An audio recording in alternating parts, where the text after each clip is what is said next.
Utel Talks, una transmisión más. Yo soy el doctor Víctor Cruz y el tema que vamos a tocar hoy es el mito del agua. Mitos y verdades del agua. Me presento, soy un médico egresado del Instituto Politécnico Nacional. Actualmente represento a una revista llamada Información Médica, es una revista digital. Tenemos contenido para médicos y para público en general. Entonces es una revista que también, si uno quiere, por ejemplo, un curso o un diplomado de psicología, un curso de medicina interna, un curso de enfermería, se puede hacer con la revista para que le dé este tipo de información. El mito del agua es un tema que me gusta mucho hablar. Siempre surgen dudas acerca del agua y esto va desde mucho tiempo. Dudas y preguntas que surgen, por ejemplo, ¿qué tipo de agua hay que tomar? ¿Cuánta agua hay que tomar? ¿Realmente el agua que estoy tomando es de calidad? Entonces, todas estas preguntas a lo largo de la plática las vamos a empezar a resolver y al final hacemos una dinámica de contestar estas preguntas.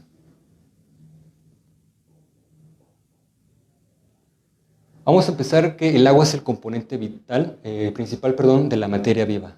No hay ningún ser vivo que no pueda subsistir sin agua. Entonces es muy importante. Nosotros como seres humanos estamos compuestos aproximadamente de 70% de agua. El déficit del agua entonces nos va a empezar a tener problemas clínicos y enfermedades de muy alto valor. ¿Cómo me adentré en este tema muy interesante? Yo hice mi servicio social en el estado de Veracruz, en una región al norte de Veracruz colindando con el estado de Hidalgo, en la región huasteca. Entonces, en esta zona es donde hice el servicio. Entonces, me fui del estado hacia el servicio y me encontré con una comunidad rural. ¿Entiendes? Entonces, es una comunidad rural bastante alejada de la urbanización. Es donde hace mucho calor, llegábamos incluso a los 36, 38 grados centígrados. Sí había temporadas de lluvia, refrescaba un poco, pero bueno, la mayoría del año siempre eran con climas extremadamente calurosos. Entonces, para una persona que no está acostumbrada a este tipo de climas, lo que siempre conlleva es de que el calor insoportable, mucho sudor, a veces nos tocaba laborar con jornadas visitando las comunidades, diferentes comunidades, a las casas, y todo esto bajo el calor y el sol. Entonces yo me encontré con problemas de salud porque tenía que hidratarme. Pero lo mucho que tienen ahí a la mano es el refresco, las bebidas carbonatadas o el café. Eso realmente no te hidratan. Empecé a consumir este tipo de bebidas y veía que mi salud empezaba a empeorar. Conforme avanzó el año de servicio, traté de buscar una respuesta de por qué si estoy tomando algo o qué realmente estamos tomando para mantenernos hidratados. Vamos a empezar hablando de las características del agua. El agua es una molécula que se compone por dos átomos de hidrógeno y uno de oxígeno, unidas por un enlace covalente. Las características del agua vemos que es un elemento líquido, sin olor, sin color y es insípida. Es el disolvente universal. La mayoría de los solutos siempre se van a poder disolver en agua y lo más importante es que es un líquido vital que nos va a mantener la hidratación en el cuerpo. Hablando del agua, hay que pensar desde dónde el ser humano, desde cuándo el hombre ha empezado a tomar agua.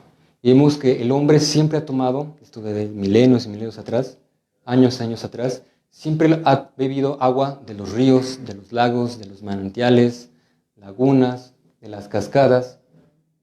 Entonces, siempre ha bebido el agua y esta es la presentación del agua natural. Incluso del mismo deshielo de los glaciares, en las cascadas, vemos cómo cae el agua y choca contra las rocas. Esta es la manera de cómo encontramos el agua de forma natural. Esto tiene muchas características el agua natural a comparación de lo que voy a hablar más adelante, que es el agua embotellada. Entonces, Aquí surge la pregunta, el agua natural y tenemos el agua embotellada. ¿Cuál es mejor? ¿Qué hay que tomar? Les había comentado que el agua, siempre la habíamos tomado así en estas formas, es agua natural. Al momento de que se envasa, se embotella, que es agua embotellada, deja de ser agua natural para convertirse en agua embotellada. Entonces, por lo tanto, si te dicen toma agua natural, debes de tomar esta y no tanto el agua embotellada. El siguiente. En el 2011, la Profeco saca un documental.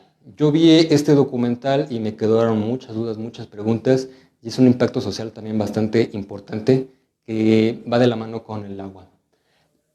En este documental, la Profeco menciona a la Beverage Marketing Corporation, que es una empresa que se encarga de ver cuál es el consumo de agua embotellada en todo el mundo.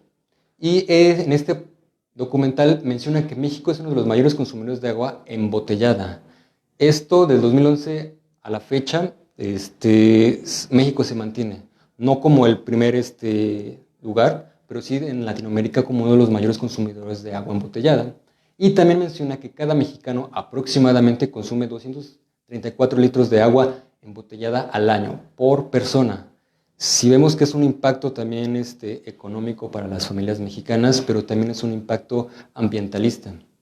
Todas estas botellas de agua se desechan y forman toneladas y toneladas de basura. Actualmente hay muchas jornadas para limpiar las calles de la basura, principalmente de las botellas. Están estas jornadas ambientalistas que dicen vive con menos plástico, pero bueno, vaya, el agua también repercute mucho a nivel social. Como mexicanos tampoco tenemos la cultura para ver qué tipo de agua también estamos consumiendo o el desecho que tenemos al consumir agua embotellada.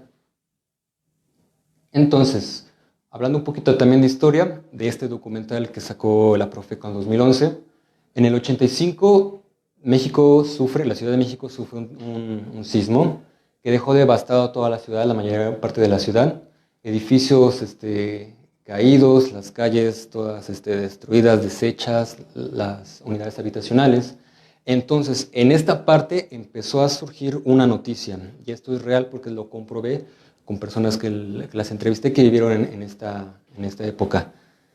Empezó la noticia, empezaron a decir y a divulgar que como las calles estaban todas deshechas, que se empezó a mezclar el agua de aguas residuales con el agua que da como tal el agua potable.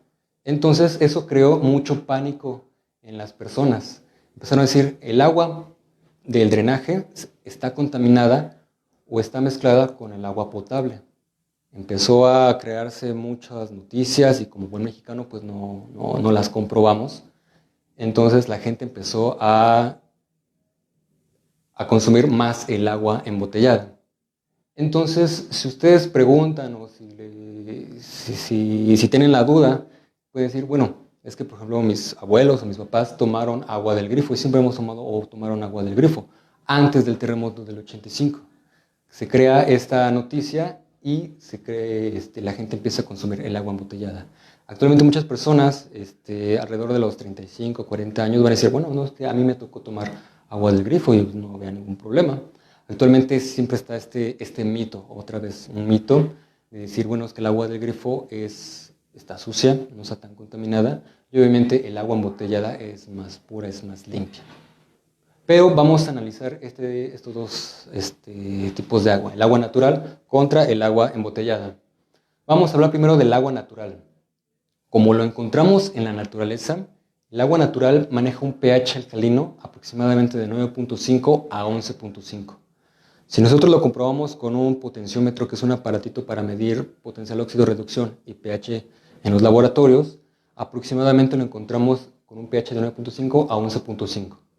La segunda característica que tiene que tener el agua natural es que posee oligoelementos, que son minerales. Estos oligoelementos son más que nada sales y minerales que están en muy poca cantidad, en una concentración muy baja en el cuerpo, pero son esenciales para la célula. Tiene un potencial de óxido-reducción de menos 600 milivoltios y vienen racimos más pequeños. Todo esto, el agua natural a nivel celular, nos da lo que es la bioconductividad eléctrica. Es muy importante que tenga esto. Más adelante les hablo de bioconductividad eléctrica, porque sin estos, o sin con la ausencia de estas características, no existe la bioconductividad eléctrica, que en términos más sencillos es como la chispa de la vida, es como la energía que tiene la célula para poder subsistir. Entonces vamos a hablar ahora del agua embotellada. Al agua natural tú la metes en agua embotellada y automáticamente pierde todas sus características. Obviamente pasa por un proceso de purificación y de limpieza, pero al momento de que se embotella pierde todas las características del agua natural. Por lo regular, la mayoría de las aguas embotelladas maneja un pH ácido aproximadamente de 6 o 7. Todas sin excepción. Al momento de embotellarla, pierde los oligoelementos o hay minerales que están en muy baja cantidad. Aquí es otro mito, otra ambigüedad, otro paradigma. Hay marcas que nos indican, esta agua está libre de sales, está libre de minerales, está libre de oligoelementos y por lo tanto es un agua que te va a hidratar más y te va a sentir más ligero. Eso es un mito, pero es mentira. Necesita tener los minerales para la bioconductividad eléctrica. Haciéndole de pruebas de potencial oxidorreducción, vemos que aproximadamente maneja de 300 milivoltios y se agrupa en racimos grandes. Entonces, el agua embotellada con estas características nos da una baja conductividad eléctrica o a veces una nula bioconductividad eléctrica. Y eso repercute mucho a nivel celular. Entonces, siempre que veo a los pacientes en consulta y llevan con una sintomatología, les digo esta frase: el agua embotellada deshidrata, por no tener minerales, por no manejar su pH alcalino, por no mantener su pH, su agrupación en racimos pequeños.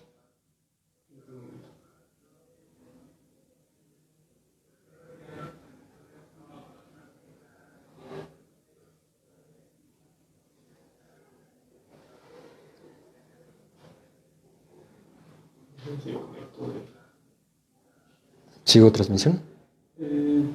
Puedes seguirlo, pero ¿Sí? es que alguien se conectó a la pantalla. Entonces. Tengo aquí mis... No, no hay problema. Puedes tú seguirlo, si no tienes problema con la... Ok, bien. Sí. Claro. Entonces surge esta frase que les digo mucho a los pacientes: el agua embotellada deshidrata. Y esto es otro mito. Siempre que desde pequeños dicen, tienes sed, estás acalorado, toma agua, eso te va a hidratar. Pero como es agua embotellada y no tiene las características ni las propiedades del agua natural, pues obviamente pues no nos va a hidratar como tal. Aquí quiero hacer mención mucho de las personas que viven en el norte de África. Estas personas que son los beduinos, que están en Siberia, en Siria, en Egipto. Estas personas están en calor extremo, están en el desierto. Son zonas muy, pero muy áridas. Ya no estamos hablando de Veracruz, que maneja grados de 36, 38 en su clima. No. Son de 40, incluso hasta de 50 o más. Estas personas no las ven con botellas de agua, no las ven con garrafones de agua, ni que estén tomando nada de esto. Estas personas, para mantener este estado de hidratación, lo que hacen es que a sus bebidas les ponen sal. Aquí surge otro paradigma, otro mito. La sal se ha satanizado.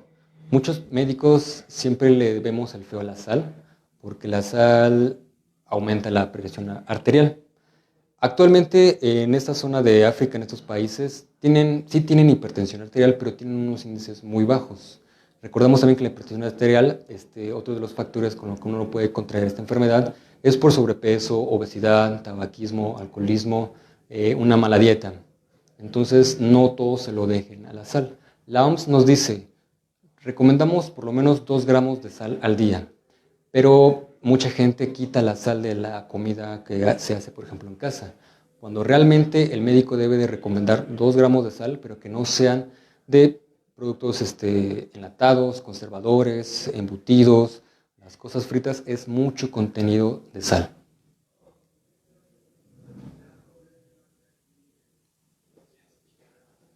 ¿Dónde? ¿Aquí?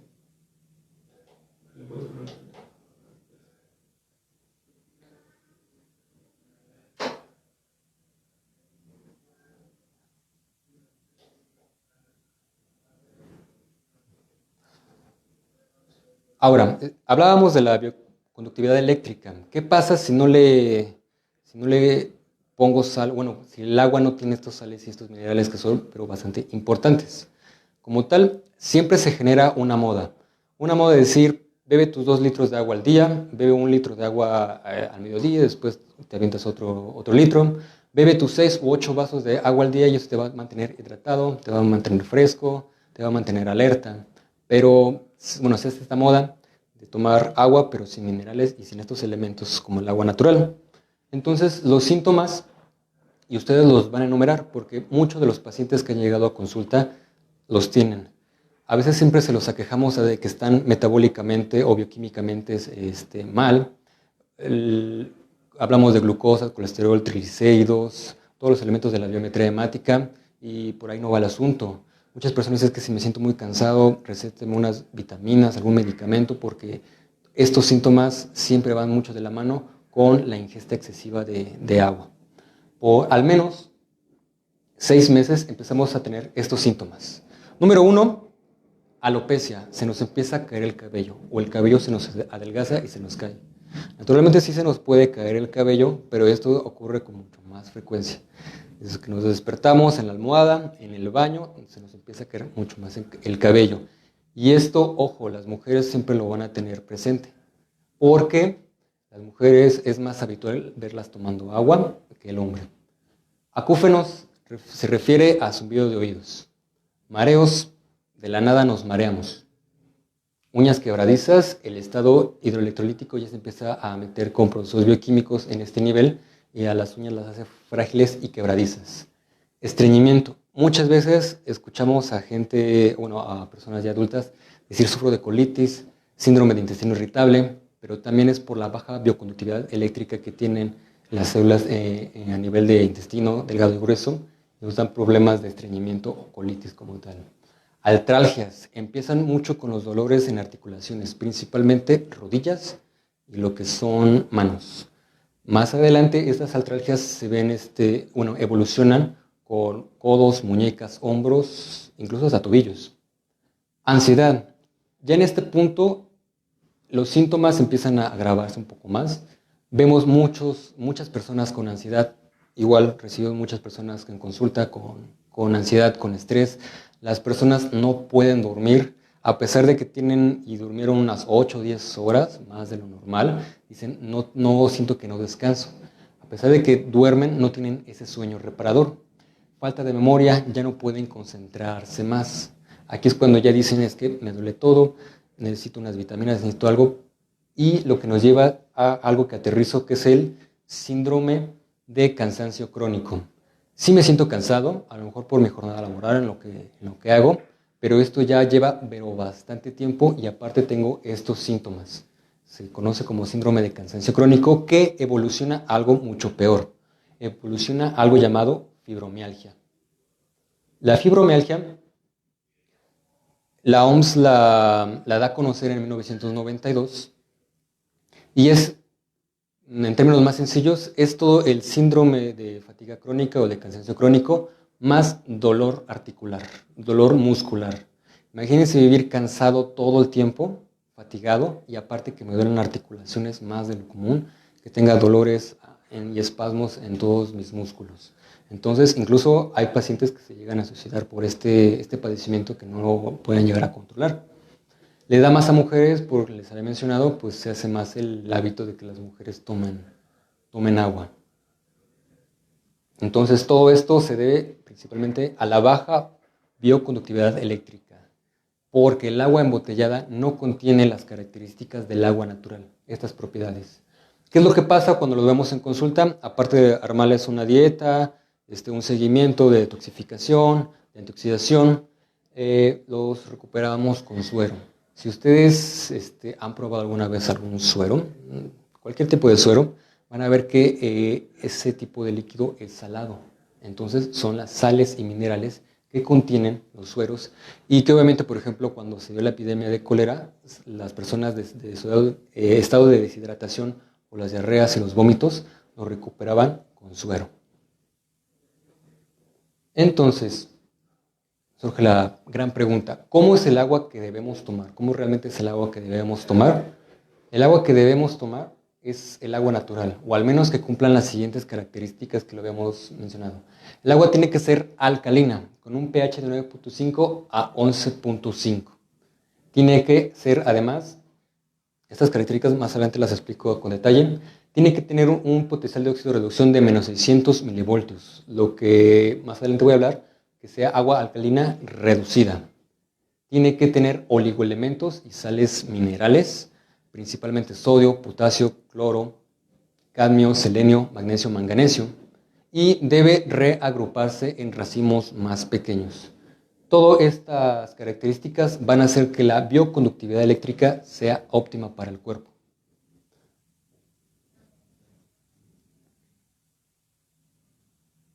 Ahora vamos a hablar principalmente del pH.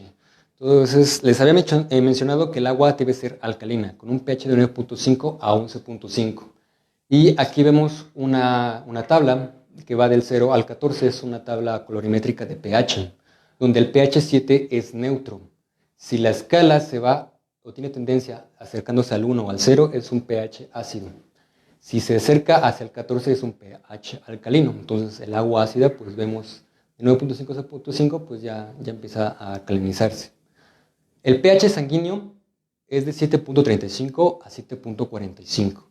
Entonces, nosotros tenemos que pasar de un estado neutro o ligeramente alcalino. Ojo, si nos están viendo algún médico, conocido, enfermera, no estoy hablando de acidosis, alcalosis metabólica respiratoria, que son estados que ya el pH sanguíneo se encuentra a varios extremos, sino es a través de un líquido vital como el agua, ligeramente alcalinizar para parecer lo más parecido al pH sanguíneo, que es 7.35 a 7.45.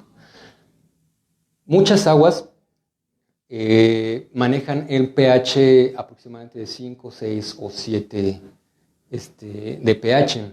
Este tipo de aguas, obviamente yo les hice pruebas, son pruebas de alcalinidad, también por ese tipo de papel que es el colorimétrico o unas gotitas con reactivo. Entonces, la mayoría de las aguas comerciales siempre manejan de pH 6, 7, incluso hasta 8. Hay marcas comerciales que manejan pH alcalino 9, 9.5, incluso se dice mencionar hasta de 10. Pero haciéndoles pruebas de laboratorio, mandándolos a analizar, la manera en que alcalinizan esto es a través de fosfatos o de bicarbonato. Entonces, el consumo de bicarbonato, aguas porque puede provocar litos renales, piedras en riñón. La manera más fácil de conseguir agua alcalina sin meter bicarbonato, sin meter falatos, es a través de la electrolisis. La siguiente característica es el potencial óxido reducción de menos 600 milivoltios. Esta es una tabla, que es una línea de reducción contra oxidación. Vemos que es en el aparato, si lo medimos, vemos que es un valor de menos 600 milivoltios. Entonces, se desplaza hacia la izquierda. A comparación de las aguas comerciales, tienen un potencial de óxido reducción que va más de 300, entonces por lo tanto, si lo comparamos con esta tablita, vemos que el agua es reducida, gana electrones. El agua comercial de 300 milivoltios es una agua oxidada. Esto tiene que ver mucho con los radicales libres, porque si es un agua reducida y gana electrones, entonces podemos combatir estos radicales libres. Si hay un agua que está oxidada, entonces es una fuente de radicales libres y obviamente eso interviene mucho en la célula, ya que los radicales libres hacen que la célula no viva lo suficiente, se rompa y llegue otra a sustituirla. Nosotros celularmente tenemos una reserva, pero ¿qué pasa cuando tenemos muchos radicales libres, metemos muchas sustancias que están oxidadas a nuestro cuerpo? Las células se mueren. Llega otra a reemplazarla, pero a veces nos agotamos nuestra reserva de células y es algo que viene como el envejecimiento prematuro. El agua alcalina, el agua reducida, tiene que también tener esta característica que son los racimos pequeños. Por lo regular, el agua se agrupa en racimos de aproximadamente de 10, 12, hasta incluso 16 moléculas de agua. Están así en grupitos. A través de la electrolisis podemos notar que el agua se reagrupa en pequeños grupos más pequeños como tal. Esto que interviene en la célula, que a nivel de espacio intracelular y extracelular, las moléculas, los racimos más pequeños pueden llegar a este espacio, mucho más fácil que los racimos grandes. Entonces, por lo tanto, la célula se va a mantener mucho mejor hidratada con esta agrupación. Y por último, quiero hablarles acerca de la bioconductividad eléctrica. Esto es un ejemplo, yo creo que todos lo hicimos una vez en la secundaria o en la preparatoria, y consiste en un experimento donde una batería de 9 voltios la conectamos a una bombilla, a un foquito, con un cableado con 2 electrodos, y metemos en una tinita agua normal, agua de la llave. El agua conduce la electricidad.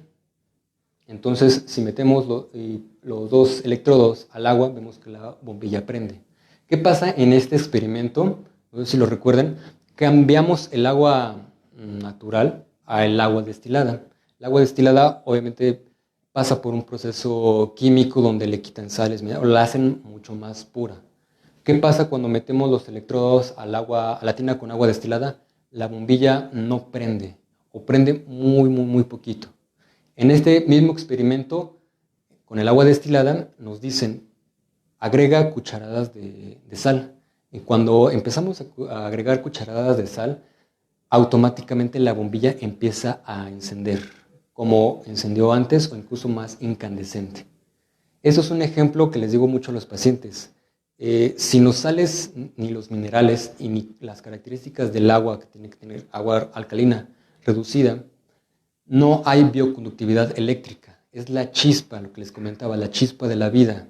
Es la manera de cómo también la célula se mueve e interactúa.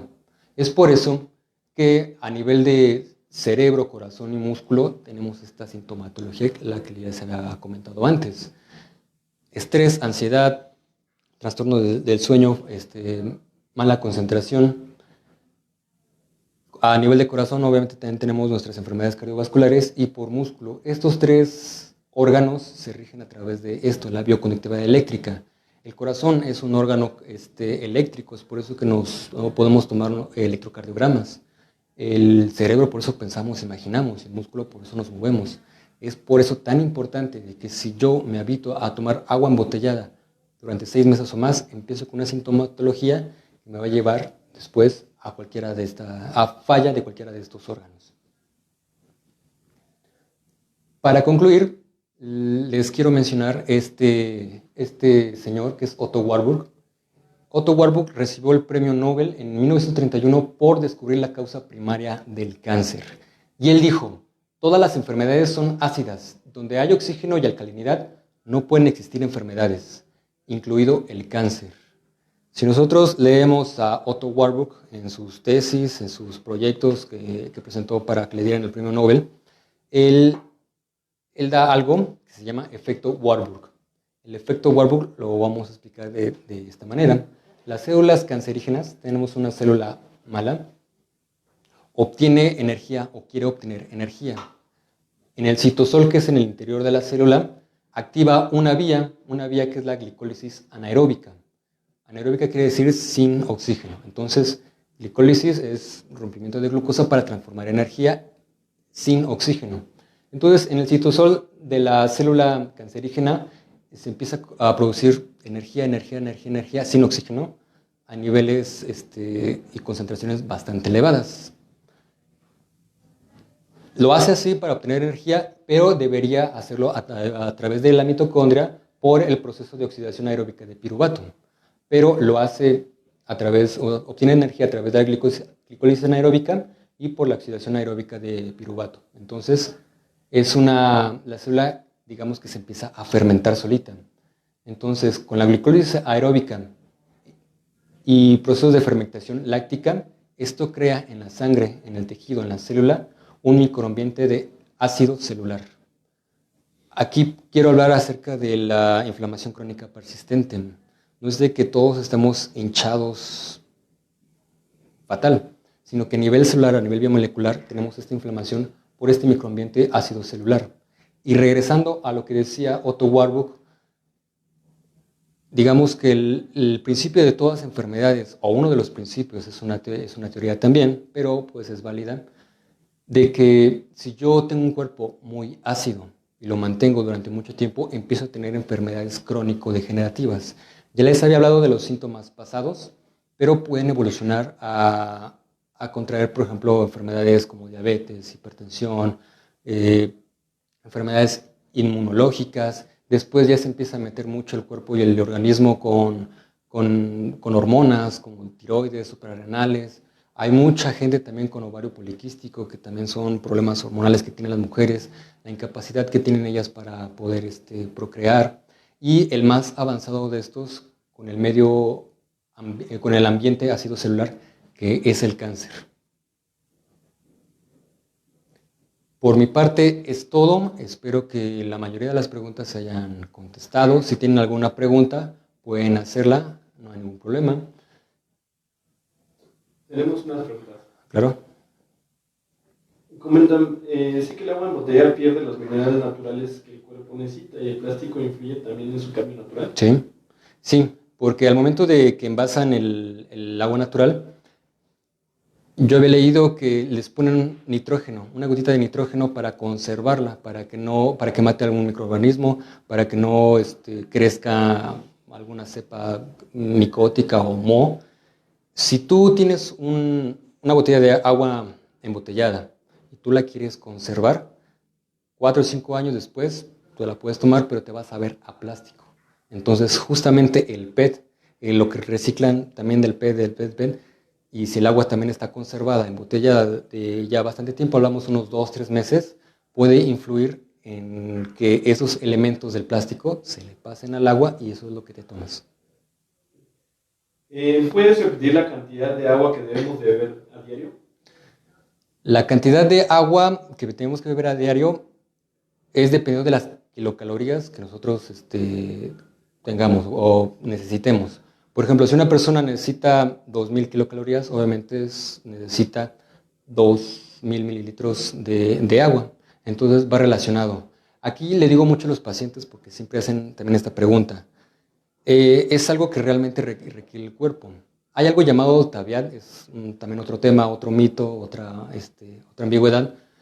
El TAVIAD es una inteligencia que tiene como tal el cerebro y eso viene desde muchos años y es por eso que tu cerebro piensa así. Si tú empiezas a tomar agua natural, agua buena, agua alcalina, agua reducida, va a empezar un frenesí. Te vas a sentir un poquito más sediento, vas a empezar a beber más agua. Es porque el cuerpo te lo está pidiendo. Entonces, ¿a qué le hacemos caso? ¿A lo que requiero fisiológicamente o a lo que requiere el cuerpo? Nosotros lo manejamos, que lo integremos. Que sea el agua natural, toma la que tú quieras, toma la que tú sientas que ya te estás hidratando, la que te sientas bien, la que sientas rica, saborea muy bien también el agua, pero sin dejar aparte tu consumo diario. ¿Cuál es el mejor método para beber agua sin bacterias? El agua sin bacterias. Existen actualmente, tengo un método que también se lo digo a los pacientes. Consiste en 3 cilindros. Bueno, viene el agua del tinaco y es pasarlo a través de 3 cilindros, que es de arcilla, de carbón activado y de otro, no recuerdo, pero son 3 cilindros que comercialmente, por ejemplo, en tiendas grandes pueden conseguir para purificar el agua. Hay filtros que manejan un poquito también el carbón activado, todo, pero no es tan recomendable porque el agua se queda estancada y eso crea más crecimiento de bacterias. Entonces, la pueden también incluso clorar. Lo que yo le decía a los pacientes en Veracruz, hiervan el agua. A lo mejor es más fácil tomar agua de la botella porque ya está preparada para que la bebas, pero también si hierves el agua, matas muchos más microorganismos y te vas a ver mucho mejor. ¿Es cierto que el agua que permaneció bajo el sol hace daño? No. Bueno, dependiendo de la exposición. Digamos que si es agua, por ejemplo, una cubeta de agua limpia, agua que sale bien, no hay ningún problema. Si la dejo al sol, a la intemperie, durante 3, 4, 5, 6 horas, empieza a llenarse de los contaminantes que están en el ambiente. Pero como tal, no influyen mucho en sus características. Al menos que tengamos agua alcalina, Esto es un punto bastante esencial que le digo a los pacientes. Si ustedes consumen agua alcalina, tratar de que no les dé directamente el sol. Cubrirla bien y mantener la refrigeración, porque el agua empieza a hacer que pierda las propiedades alcalinas. Digamos que si tenemos a través de electrolisis un pH de 11.5 y la dejamos una botellita de agua de desagua alcalina al sol, a la semana va a empezar a perder de 11.5, puede que llegue a 11, a 10, a 9, a 8.5, entonces va perdiendo progresivamente su alcalinidad, dependiendo del tiempo de exposición al sol. ¿Cuál es la fuente más recomendable para adquirir el agua con las características que mencionaste? Yo les recomiendo mucho, quizás sea otro tema que debamos abordar. Yo dejo mi contacto, mi número de celular, por cualquier cosita, pero es que tratar de buscar el proceso que se llama electrolisis. La electrolisis hace que el agua sea reducida, que sea alcalina y te la agrupa en racimos más pequeños.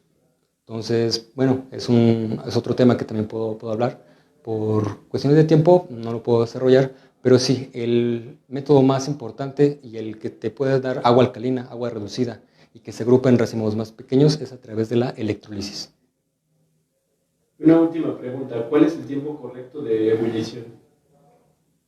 ¿Cuál es el tiempo correcto de ebullición? Bueno, nosotros ponemos una cacerola al fuego, empieza a ebullir, como tal, el punto de ebullición al agua, tenemos que dejarlo esperar 10 minutos. 10 minutos a que empiece con la ebullición, lo podemos apagar, que se enfríe y lo podemos tomar. Es tiempo suficiente para matar todas las bacterias. Entonces, de mi parte es todo. Si les gustó este tema y quieren conocer muchos más, pueden suscribirse a la revista Información Médica, es una revista digital. Tenemos contenido para médicos y para público en general. Si ustedes quieren tomar algún curso, taller, diplomado, congreso que tenga que ver con esta área, pueden hacerse con la revista. Les quiero también mencionar que si hay médicos o conoces algún médico, enfermera, cualquier persona, estudiante, interno, residente, médico pasante, pueden suscribirse al canal, mi canal de música. Aparte de ser médico, también me gusta mucho la música. El canal se llama Víctor Cruz Música. Se va a empezar a subir contenido de este tipo y también parodias, contenido un poquito más de comedia, sin quitar la profesión y la seriedad de la medicina.